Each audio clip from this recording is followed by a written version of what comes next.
2 ವರ್ಷ ಕಂಪ್ಲೀಟ್ ಮಾಡ್ತಾ ಇದ್ದೀವಿ. ಹಾಗಾಗಿ ಸಾಧಾರಣ ಸಮಾವೇಶ ಹಮ್ಮಿಕೊಂಡಿರೋ ನಮಗೆಲ್ಲ ಗೊತ್ತಿರೋ ಜನ. ಆ ಕಾರಣಕ್ಕೆ ನಾನು ಇಲ್ಲೇ ಒಂದು ವಾರ ಇಲ್ಲೇ ಇಟ್ಬಿಟ್ಟು ಆ ಕಾರ್ಯಕ್ರಮನ ಯಶಸ್ವಿ ಮಾಡಬೇಕಂತ ನಾನು ಇಲ್ಲೇ ಇರ್ತೀನಿ. ಮಾನ್ಯ ಮುಖ್ಯಮಂತ್ರಿಗಳು 14ನೇ ತಾರೀಕು ಈಗ ತಾನೇ ಫೋನ್ ಬಂದಿತ್ತು. 14ನೇ ತಾರೀಕು 11 ಗಂಟೆಗೆ ಬಂದು ಯಾವ ಥರ ಕಾರ್ಯಕ್ರಮ ಮಾಡ್ತಾರೆ ಬಂದು ನಾನು ನೋಡ್ಕೊಂಡು ಹೋಗ್ತಾ ಮಾನ್ಯ ಮುಖ್ಯಮಂತ್ರಿಗಳು ಹೇಳಿದ್ದಾರೆ. 14ನೇ ತಾರೀಕು ಮುಖ್ಯಮಂತ್ರಿಗಳು ಬರ್ತಾರೆ. ಸರ್ ರಾಹುಲ್ ಗಾಂಧಿ ಅವ್ರು ಬರ್ತಾವ್ರೆ. ACC ಅಧ್ಯಕ್ಷರು ಮಲ್ಲಿಕಾರ್ಜುನ ಖರ್ಗೆ ಸಾಹೇಬರು ಬರ್ತಾರೆ. ಉಪಮುಖ್ಯಮಂತ್ರಿಗಳು DCM DK ಶಿವಕುಮಾರ್ ಅವರು ಬರ್ತಾರೆ. ಎಲ್ಲ ಮಂತ್ರಿಗಳು, ಎಲ್ಲ ಆಲ್ ಲೀಡರ್ಸ್ ಎಲ್ಲರೂ ಬರ್ತಾರೆ. ಸರ್ ವಿಜಯನಗರ ಜಿಲ್ಲೆಯಲ್ಲಿ ಮಾಡೋ ವಿಶೇಷತೆ ಏನು ಸರ್? ಅದು ಏನೋ ವಿಶೇಷ ರೀತಿ ನಮ್ಮ ಮಾನ್ಯ ಮುಖ್ಯಮಂತ್ರಿಗೆ ಇಲ್ಲೇ ಕಾರ್ಯಕ್ರಮ ಆಗಬೇಕಂತ ಮಾನ್ಯ ಮುಖ್ಯಮಂತ್ರಿಗೆ ಅದೇನೋ ಗೊತ್ತಿಲ್ಲ. ವಿಜಯನಗರ ಅಂದರೆ ಮಾನ್ಯ ಸಿದ್ದರಾಮಯ್ಯ ಅವರಿಗೆ ಏನೋ ಒಂಥರ ಅಟ್ಯಾಚ್ಮೆಂಟ್ ಅದು. ಕಾರಣಕ್ಕೆ ವಿಜಯನಗರಲ್ಲೇ ಮಾಡಬೇಕಂತ ವಿಜಯನಗರ ಶುಗರ್ ಫ್ಯಾಕ್ಟ್ರಿ ವಿಷಯವಾಗಿ ಮೊನ್ನೆ CM 20ನೇ ತಾರೀಕು ಸಾಧನ ಸಮಾವೇಶದಲ್ಲಿ ಸಿಹಿ ಸುದ್ದಿ ಕೊಡ್ತಾರೆ ಅಂತ ಹೇಳಿದ್ರು. 100 ಕೊಡ್ತೀವಿ. 100 ಕೊಡ್ತೀವಿ. 2-3 ಜಾಗ ಐಡೆಂಟಿಫೈ ಮಾಡ್ತೀವಿ. ಮಾನ್ಯ ಮುಖ್ಯಮಂತ್ರಿಗಳು ಬರ್ತಾವ್ರೆ. ಅದ್ರ ಬಗ್ಗೆ ಚರ್ಚೆ ಮಾಡಿಬಿಟ್ಟು 2 ತಿಂಗಳ ಒಳಗಡೆ ಲಾಸ್ಟ್ ಟೈಮ್ KDP ಮೀಟಿಂಗಲ್ಲಿ ಮೊನ್ನೆ ಹೇಳಿದೆ ನಾನು. 2 ತಿಂಗಳ ಒಳಗಡೆ ನಾವು ಗುದ್ಲಿ ಪೂಜೆನ ಮಾಡ್ತೀವಿ ಅಂತ.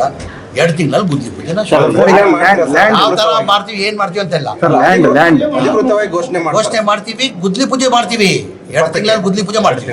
2 ತಿಂಗಳಲ್ಲಿ ಗುದ್ಲಿ ಅದರೊಳಗೆ ವಿಶೇಷವಾಗಿ SSLC ಅಲ್ಲೂ ಕೂಡ ಟಾಪರ್ ಬಂದ. ಈಗ ನಮ್ಮ ಜಿಲ್ಲೆಯಲ್ಲಿ ಲಾಸ್ಟ್ ಟೈಮ್ ಮಾಡುವಾಗ ನಾನು PU ಸೆಕೆಂಡ್ ಇಯರ್ PU ಅಲ್ಲಿ ಟಾಪರ್ ಬಂದಿದ್ದೆ. ಸ್ಟೇಟ್ಗೆ ಟಾಪರ್ ಅವರು ಇಬ್ಬರನ್ನ ಸನ್ಮಾನ ಮಾಡಿ ನನ್ನ ಕಡೆಯಿಂದ 5 ಲಕ್ಷ ಕೊಟ್ಟಿದೆ.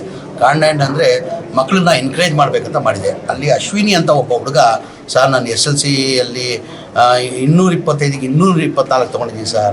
ನಮಗೂ ಏನಾರು 425ಅಲ್ಲಿ 624 ತೊಗೊಂಡಿದ್ದೀವಿ. ನಮಗೂ ಏನಾರು ಸನ್ಮಾನ ಮಾಡಿ ಸರ್ ಅಂತ ಹುಡುಗ ಬಂದು ಕೇಳ್ಕೊಂಡ.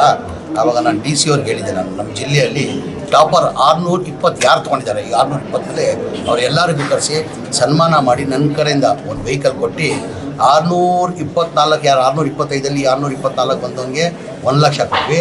625ಅಲ್ಲಿ 621 ಬರೋರಿಗೆಲ್ಲ 55,000 ಸಾವಿರ ಬಹುಮಾನ. ಏನಕ್ಕೆ ದುಡ್ಡು ವಿಚಾರ ಇದಿಲ್ಲ. ಅವ್ರ ಮಕ್ಕಳನ್ನ ಎನ್ಕರೇಜ್ ಮಾಡಬೇಕಂತ ಹಿನ್ನೆಲೆಯಲ್ಲಿ ನಾನು ಇದೆಲ್ಲ ಮಾಡ್ಕೊಂಡು ಹೋಗ್ತಾ ಇರೋದು. ಕಾರಣ ಏನಂದರೆ ನಮಗೆಲ್ಲ ಗೊತ್ತಾಯ್ತಂಗೆ ಮಕ್ಕಳಿಗೆ ಎಜುಕೇಷನ್ನಲ್ಲಿ ಏನಾಗ್ತದೆ, 3 ಮೆಟ್ಲು ಅವ್ರು ಪಾರ್ ಆಗಬೇಕಾಗ್ತದೆ. ಒಂದು 7th ಸ್ಟ್ಯಾಂಡರ್ಡ್ ಪಾಸ್ ಆದರೆ 1 ಮೆಟ್ಲು ಪಾಸ್ ಆದಂಗೆ, SLC ಪಾಸ್ ಆದರೆ 2ನೇ ಮೆಟ್ಲಿಗೆ ಹತ್ತಂಗೆ, PU ಸೆಕೆಂಡ್ ಇಯರ್ ಪಾಸ್ ಆದಮೇಲೆ 3ನೇ ಮೆಟ್ಲು ಹತ್ತಂಗೆ. ಅದಾದಮೇಲೆ ಅವ್ರು ತೀರ್ಮಾನ ಮಾಡ್ಕೊಬೇಕು. ಅವ್ನು IAS ಆಗಬೇಕು, ಇಂಜಿನಿಯರ್ ಆಗಬೇಕು, ಚಾರ್ಟೆಡ್ ಅಕೌಂಟ್ ಆಗಬೇಕು, ಲಾಯರ್ ಆಗಬೇಕಾದ್ರು. ಆಮೇಲೆ ಅದು ಸೆಕೆಂಡ್ ಇಯರ್ ಪಾಸ್ ಆದರೆ ಮಾತ್ರ ಸಾಧ್ಯ.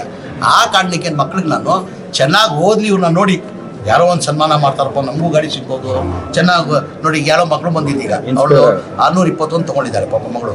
ಅವಳು ಎಕ್ಸಾಮ್ ಏನೋ ಬರೀತಾವಳೆ ಅಂತೆ. 624 ನಾನು ತೊಗೊಳ್ತೀನಿ ಅಂಕಲ್ ಅಂದು. ನೀನು 624 ತೊಗೊಂಡ್ರೆ 5 ಲಕ್ಷ ಬಹುಮಾನ ಕೊಡ್ತೀನಮ್ಮ ಅಂದೆ. ಯಾಕಂದ್ರೆ ಮಕ್ಕಳನ್ನ ಎನ್ಕರೇಜ್ ಮಾಡಬೇಕು.